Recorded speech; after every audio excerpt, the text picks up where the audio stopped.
Did Traber get the retribution he deserved? I'm Roger and this is Bookshook, and in this episode I discuss the second half of March's book, The House of Spirits.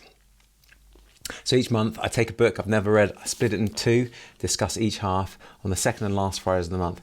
I'll do a first impression summary alongside my thoughts and reactions, and then raise any interesting ideas so far in the novel. Be aware there may be spoilers. I'd love to share your thoughts and ideas at future episodes, so please leave a comment or start a conversation below. Or if you're listening to the episode, send an email to bookshook@yahoo.com. Welcome to Bookshook. So this episode is all about the second half of The House of Spirits from chapter 7 called The Brothers. Now I've removed any swear words and there are some very adult themes of war, torture and sexual violence and intimidation. Let's have a quick review of the second half. Now Blanca and Clara go back to their city home. We find out that Blanca is pregnant. They tell the father and he's not happy. Remember, he almost shot the father of this baby, who is tertiary, and chopped off 3 of his fingers. This section is quite interesting since Blanca doesn't seem to be pining for tertiary. It's also very weird, and we also have Clara and her strange clairvoyant friends and a discussion of whether the souls that she is in contact with are from other planets. Very strange thinking. Esteban forces the Count to marry Blanca so he does not have the shame of a grandchild without married parents. And he tells her he killed Tetro, a wicked lie. But after the wedding, Clara tells Blanca she had a vision that he was alive. We hear more about Clara's 2 boys now, Jamie and Nicholas. It's as if the implied author has suddenly remembered they exist and feels a bit out of place. Esteban is still very much part of Clara's household, even though Clara was beaten and, quote, she never spoke to him again. Again, I feel like there aren't proper outcomes for actions. The novel seems to follow this predestined path where no consequences seem to occur. It makes the novel feel very unreal to me. There's no sensible action and then reaction. Nicholas is in love with Amanda. She tells how she would, quote, give her life for her brother Miguel. And the narrator foreshadows this by saying, quote, one day she would have to. Really, I hardly know Miguel or Amanda. Why do I care? Am I being a bit harsh, perhaps? Now, Esteban becomes a conservative politician. He's still very lonely and estranged from his family. And we learn that Tercio and Esteban's son Jamie have become close friends. Tercio was taken in by Father Maria in the parish house in the countryside, and then given a contact in the city of a socialist leader who helped him set up home there. Now I'm sure that Esteban will find out and there will be a big confrontation. Nicholas has these madcap schemes for making money, like selling cooked chickens and turning the house on the corner into an abattoir. His brother Jamie learns that Amanda is pregnant.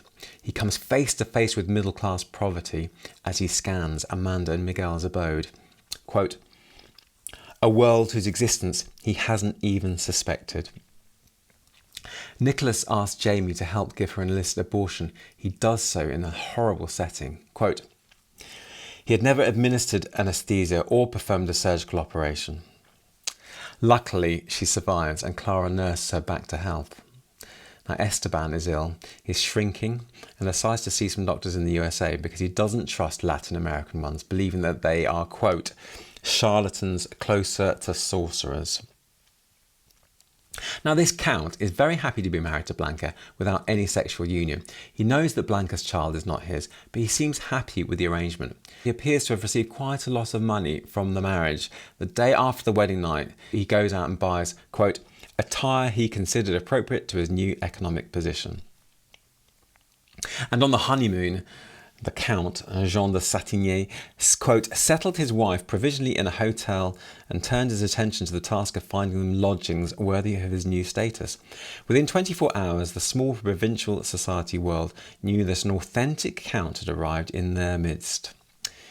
He really does represent the materialist and a projection of outward appearances. There seems to be a question mark over where all his money is coming from because he can't seem to settle some of his bills. I think he may be overspending to pay for this extravagant lifestyle, quote, worthy of account. Now Blanca turns to pottery to bide her time but is criticised by the Count and so she stops. Part of the reason for this criticism is that the Count is involved in archaeological digs to find treasure from the Inca past. Quote, magnificent ceramic jars, green with the patina of time, began to arrive at his house, disguised in Indians, bundles, and llama saddlebags, quickly filling the secret places that had been set aside for them. Blanca watched them piling up in the rooms and was astonished by their shapes.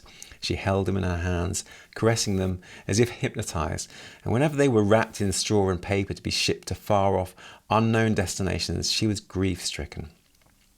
This pottery was just too beautiful. She felt that the monsters from her creches did not belong under the same roof.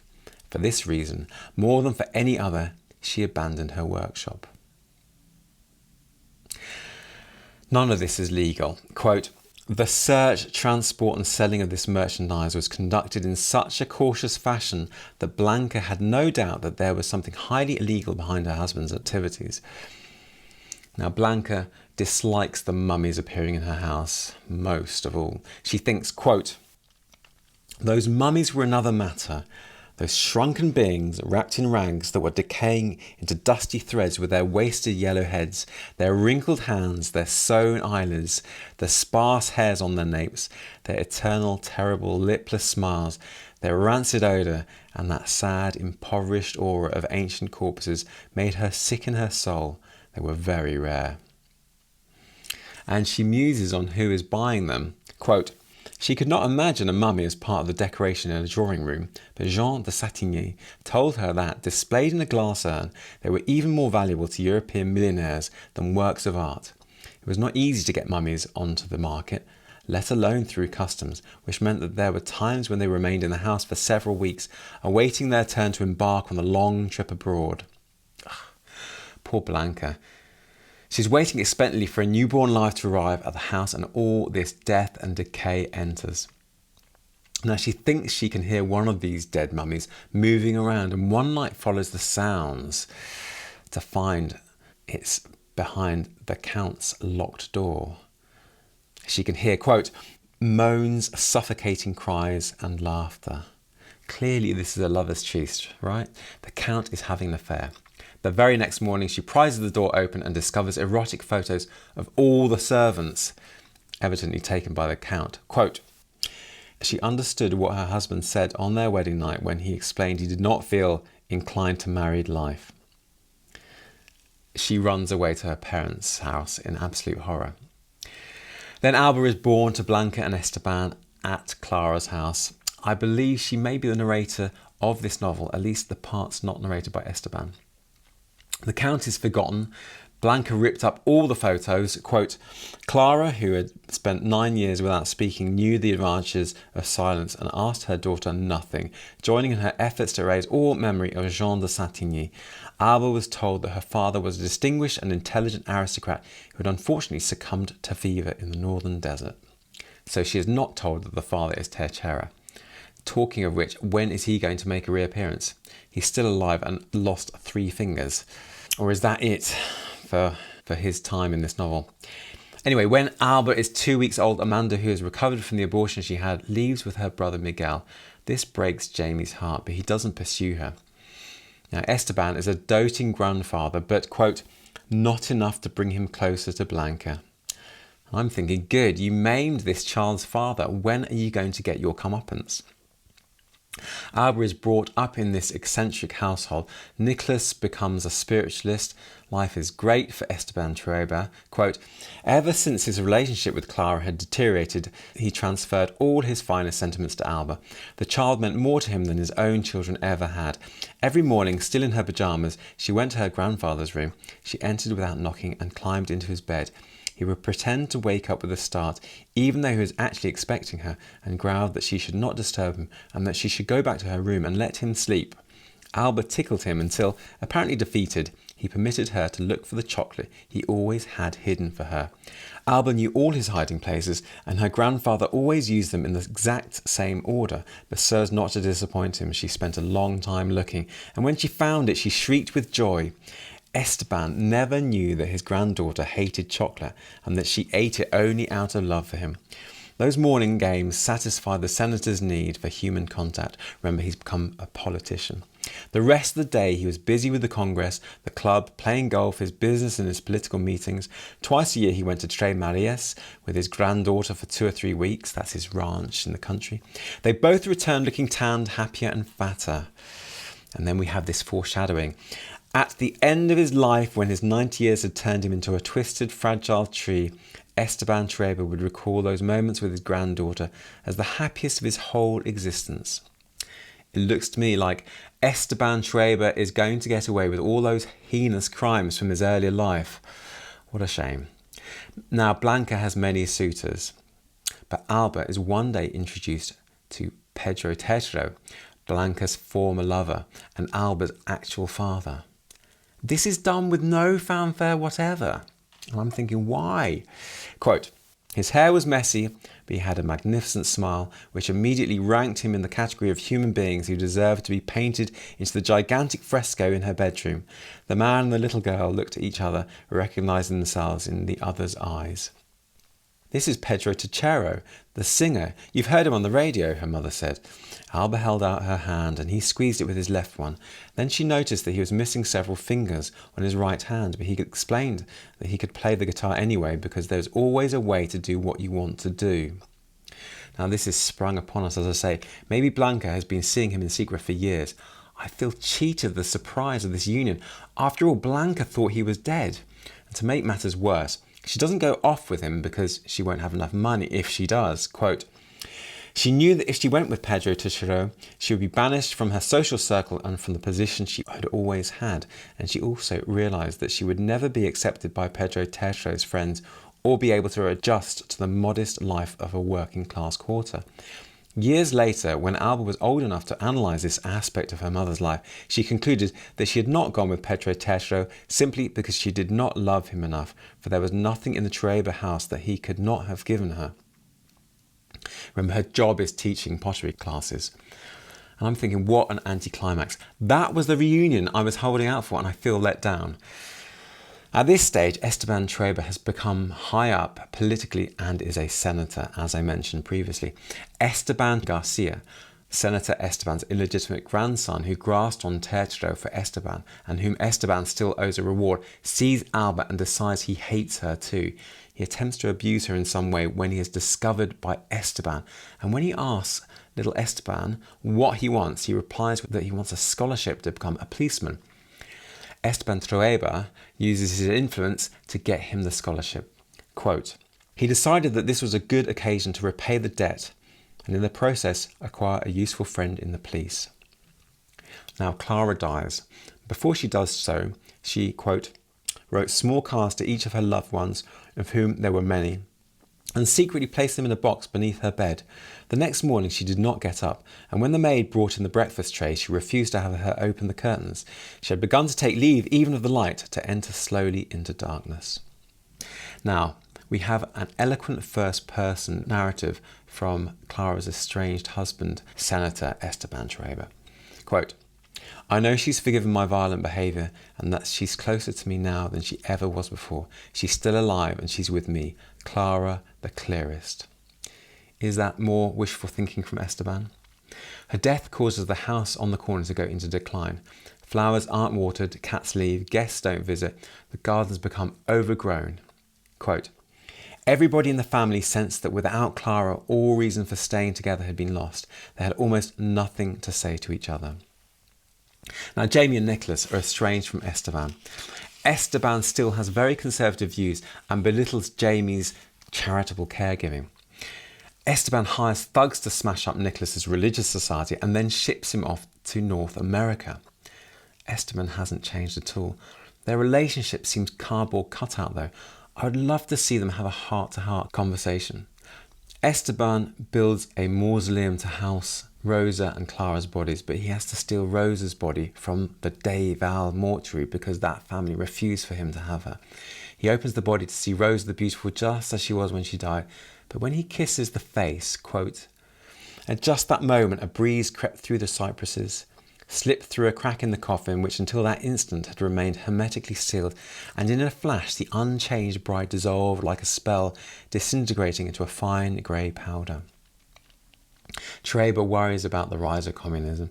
Quote, "The day we can't get our hands on the ballot boxes before the vote is counted, we're done for."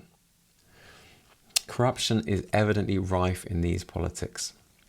Blanca and Traber are still in love but live separately. He lives as a musician singing socialist songs, but she never tells Alba that Traber is her true father. Traber goes to a brothel and meets Transito Soto. They make love and she consoles him. Now, Alba is 18. She meets Miguel at university where she studied philosophy and music. She gets involved in a student strike and after 2 days of protesting is led away by young Esteban Garcia, the police chief, who lets Miguel know that she's Esteban Traber's granddaughter. This makes the socialist Miguel very angry. We then learn that at 14 years old, Esteban Garcia forced a kiss on Alba.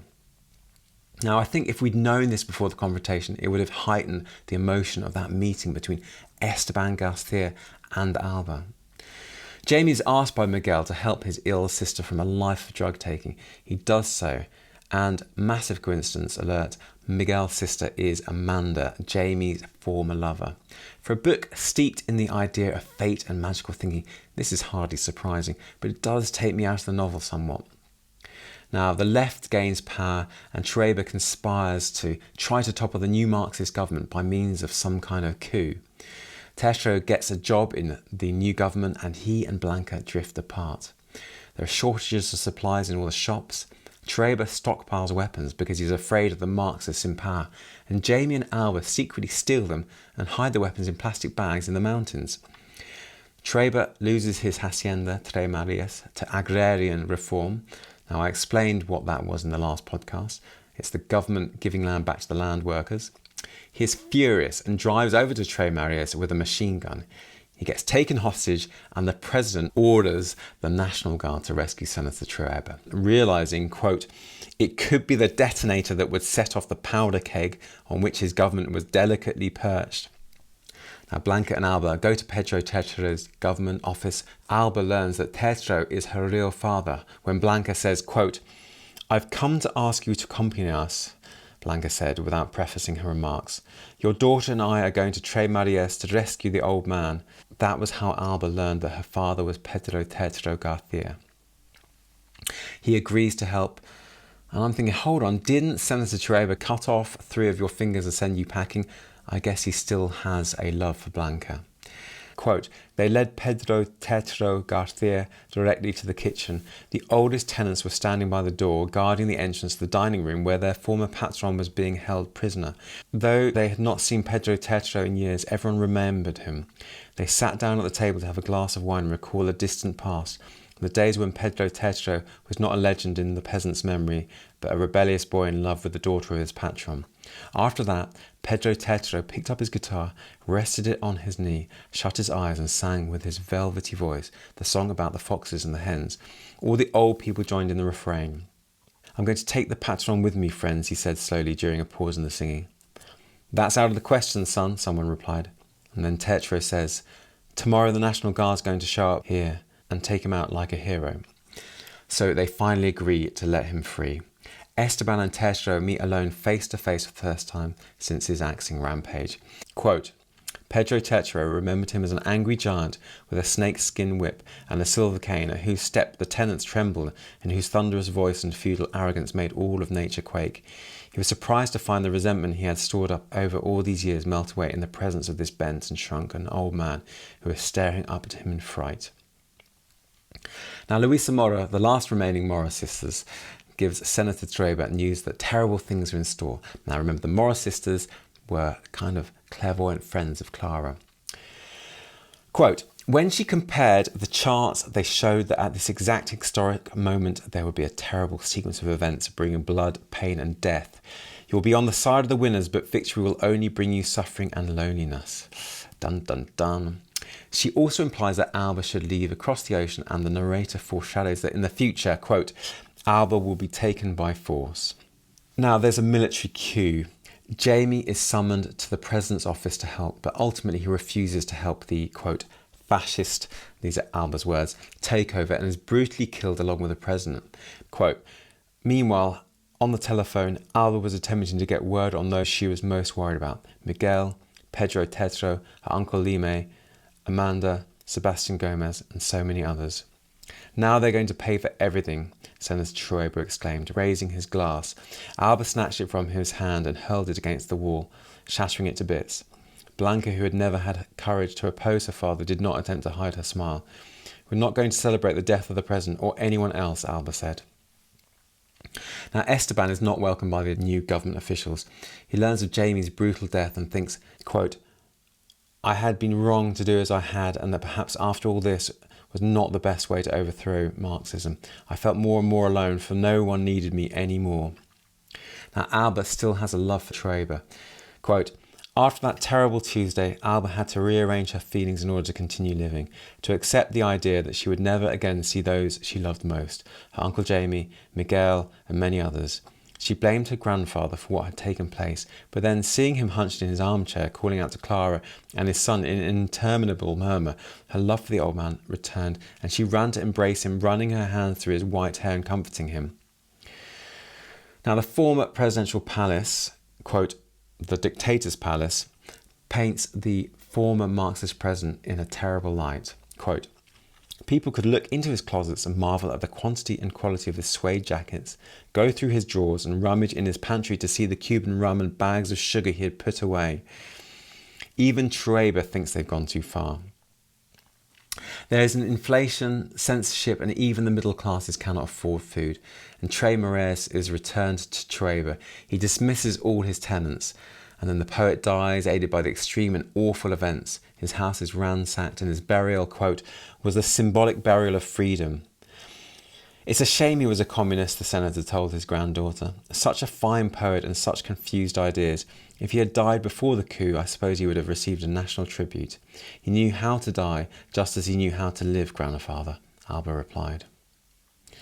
Now, Senator Trueba seems to be having a bit of an epiphany. Quote, thus the months went by, and it became clear to everyone, even Senator Trueba, that the military had seized power to keep it for themselves and not to hand the country over to the politicians of the right who had made the coup possible.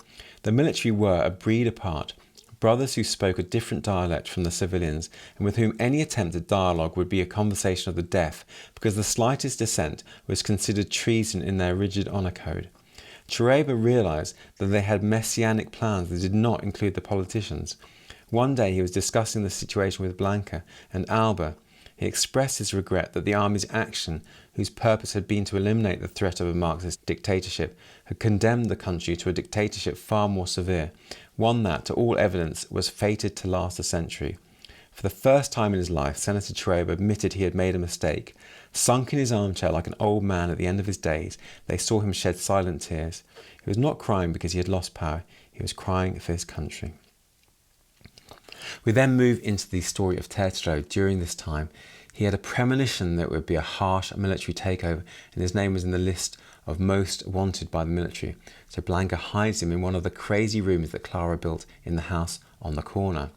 Blanca pleads with Trueba to help rescue Tetro, and he gains asylum. There's some redemption for Trueba. Blanca and Tetro go away together and escape to Canada. And this is the first time she has parted from Senator Trueba. Trueba admits to being a less than perfect father.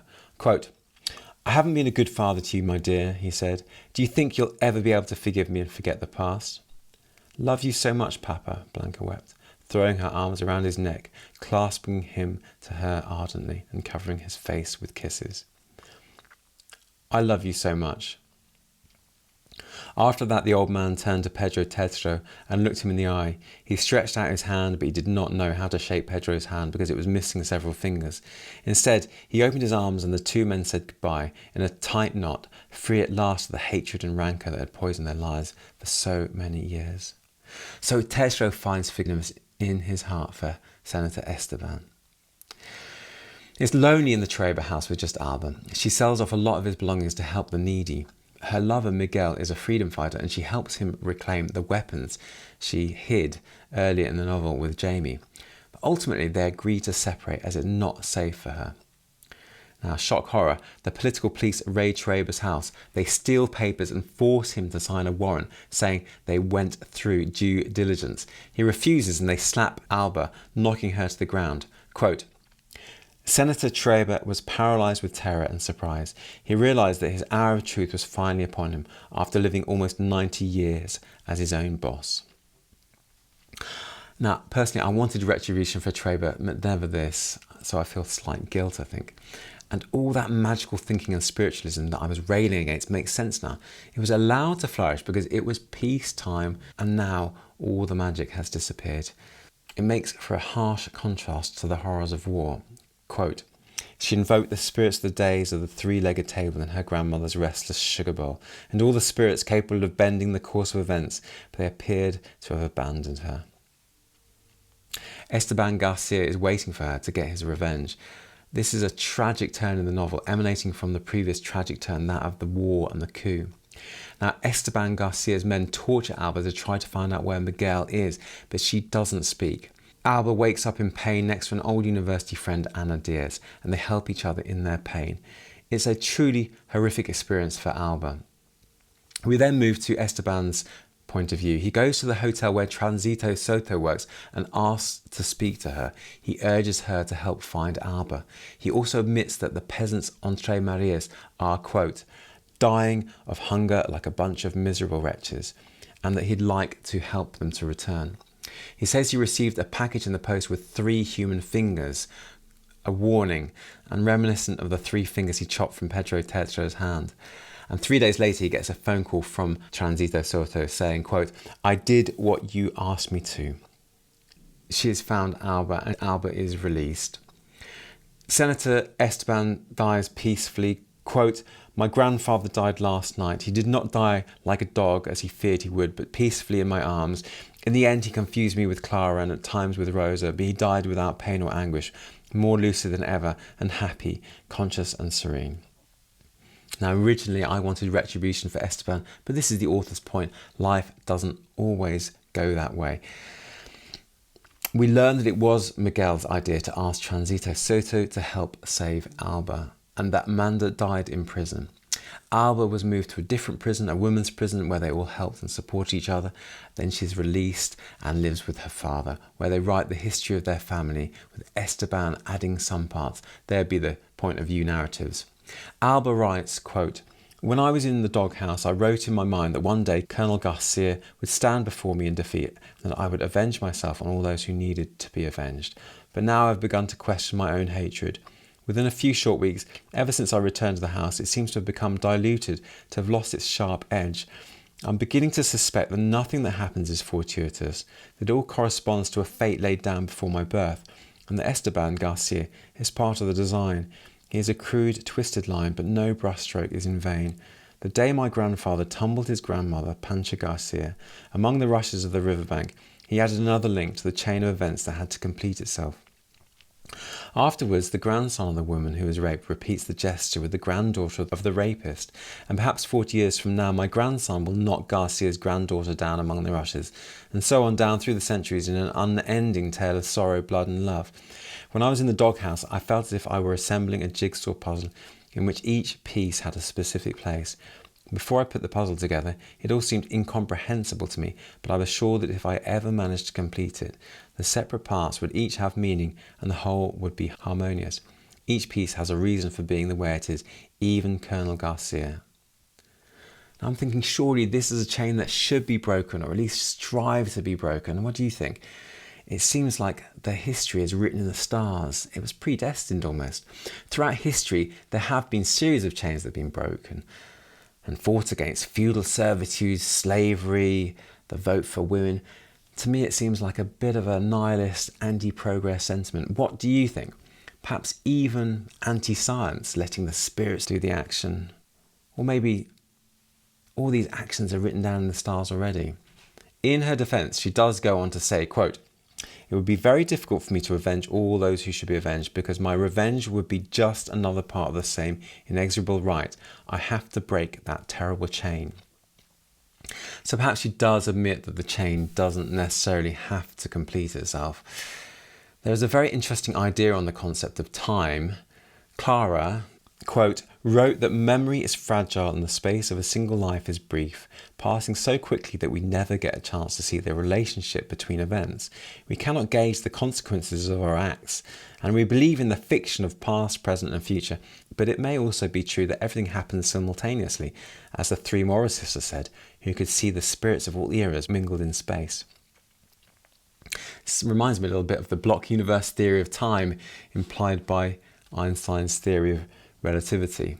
Now, the novel comes to an end. My initial thoughts on finishing it is, will this chain get broken or not? Esteban certainly didn't get his comeuppance.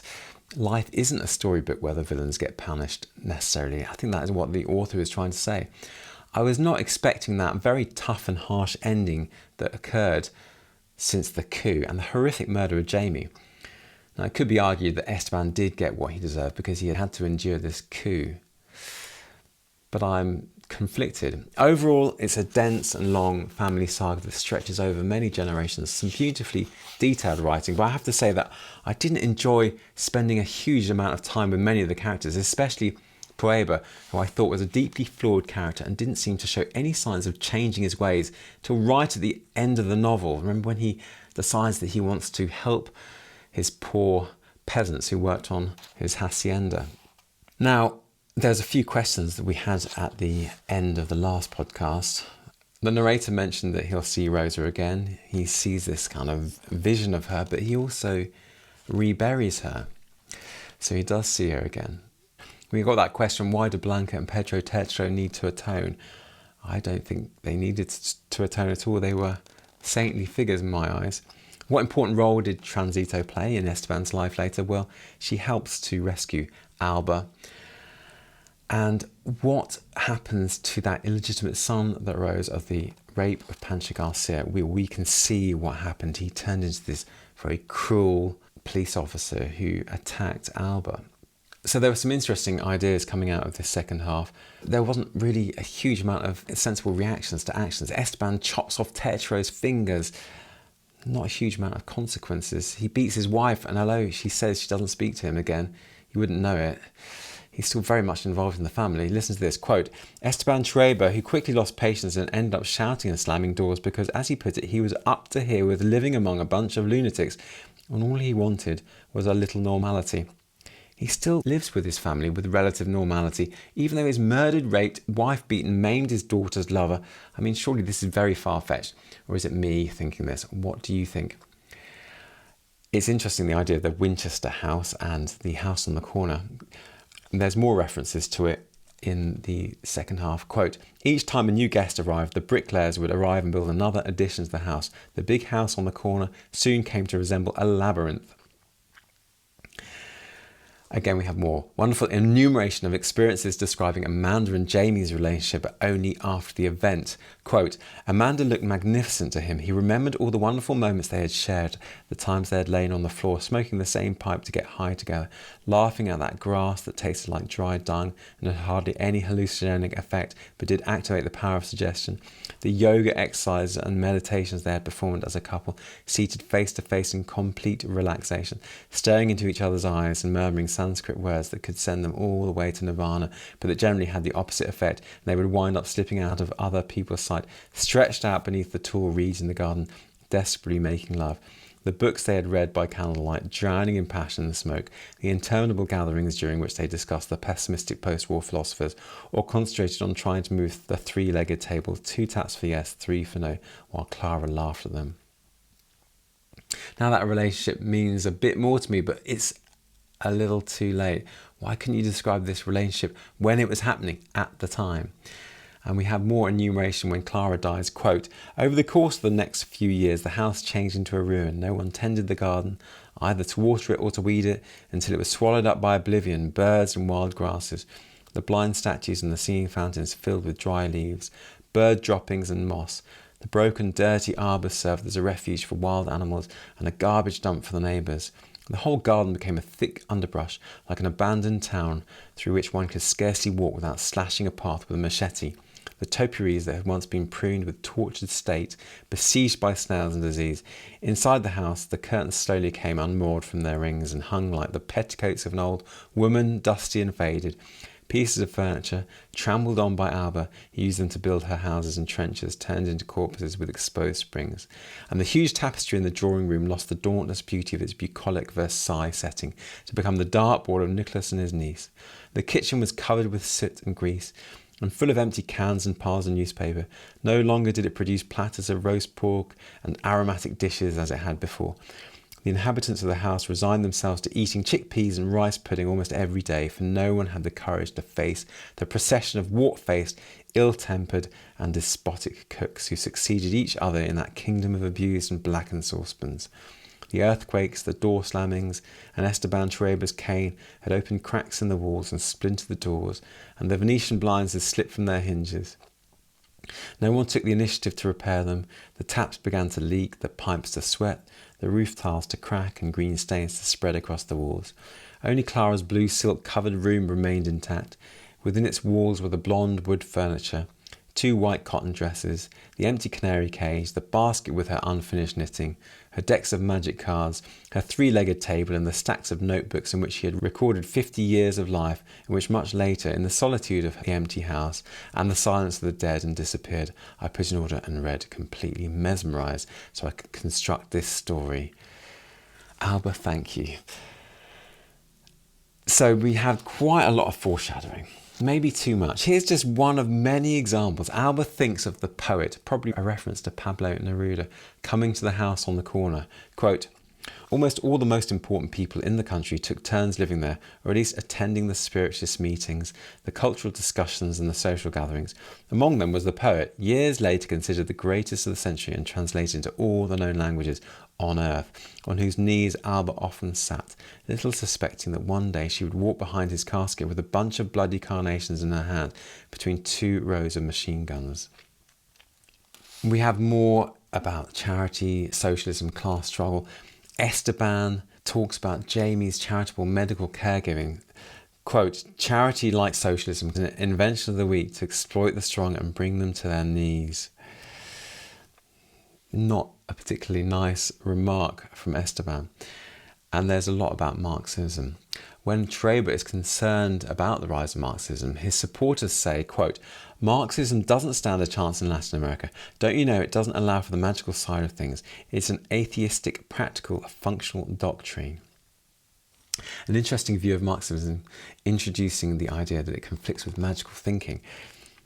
I think this book quite likes the idea of magical thinking.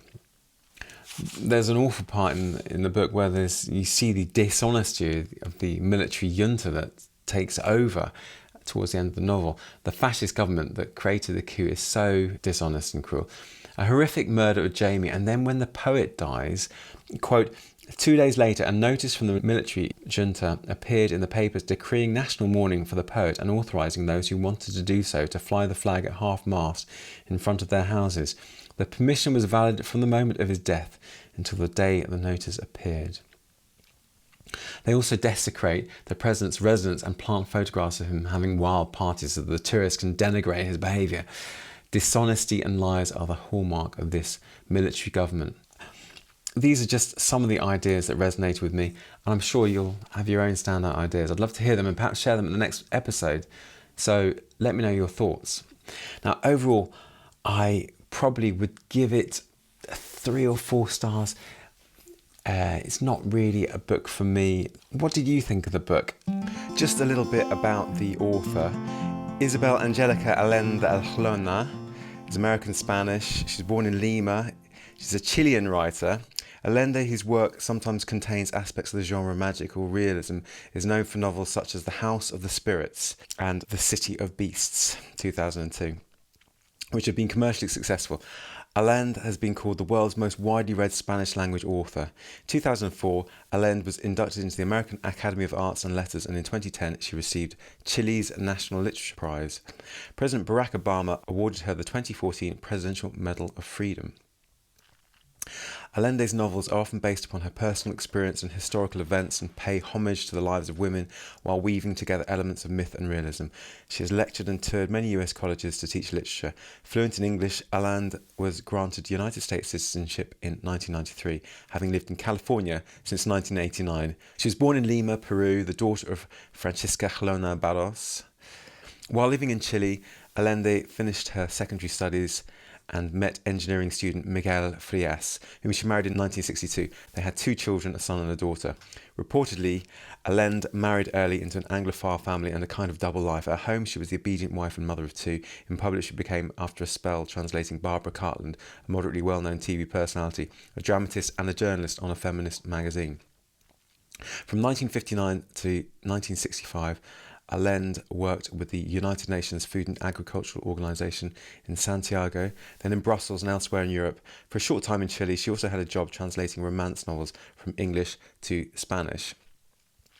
However, she was fired for making unauthorised changes to the dialogue of the heroines to make them sound more intelligent, as well as altering the Cinderella ending to allow the heroines to find more independence and do good in the world.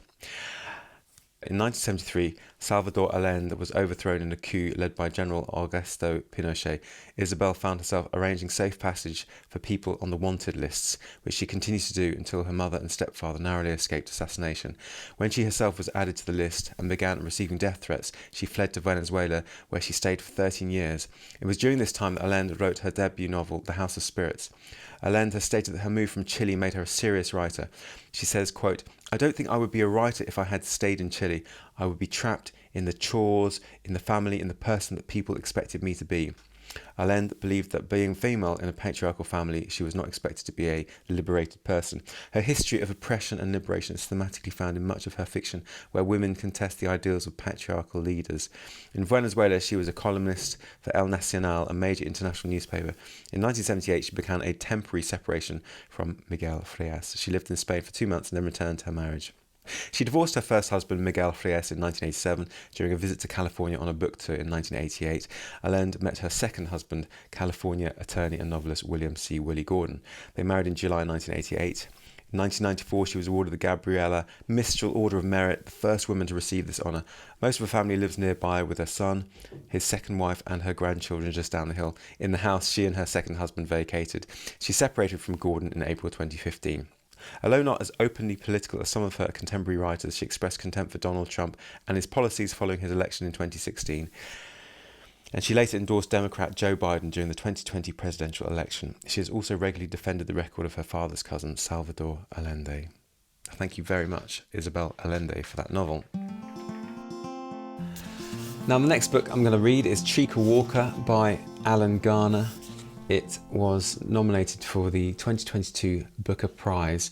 It's going to be April's book. It's 152 pages, published in 2021. And if you're reading alongside, I'll be reading up to page 75. I'm just going to read the first few pages and give you my initial thoughts. Ragbone, ragbone, any rags, pots for rags, donkey stone. Joe looked up from his comic and lifted his eye patch. Noonie rattled past the house and the smoke from her engine blew across the yard. It was midday, the sky shone. Ragbone, ragbone, any rags, pots for rags, donkey stone. Quick, Joe, now, Joe. Joe pulled the patch down, got off his mattress on the top of the chimney cupboard and stood at the big window. The last of Noonie's smoke curled through the valley and along the brook. He could see no one in Barncroft, or Poolfield, or Big Meadow, or on the track between the top and bottom gates, and trees hid the way up from there to the heath. He went back to bed. Ragbone, ragbone, any rags, pots for rags, donkey stone. The voice was below the window. He climbed down again. There was a white pony in the yard. It was harnessed to a cart, a flat cart with a wooden chest on it. A man was sitting at a front corner of the cart, holding the reins. His face was creased. He wore a long coat and a floppy high-crowned hat, with hair straggling beneath, and a leather bag was slung from his shoulder across his hip. Very interested to see what conversation Joe and this rag and bone man are going to have. So that's Treacle Walker, and that's going to be April's book. Thanks very much for listening. If you have any questions or comments, I'd love to hear them. So leave a comment below, or if you're listening to the episode, send an email to bookshook@yahoo.com. And if you want to recommend a future book to read together, do let me know. I look forward to discussing the first half of Treacle Walker by Alan Garner, published in 2021, at the next episode of Bookshook on the second Friday of April. That's April the 14th. See you then.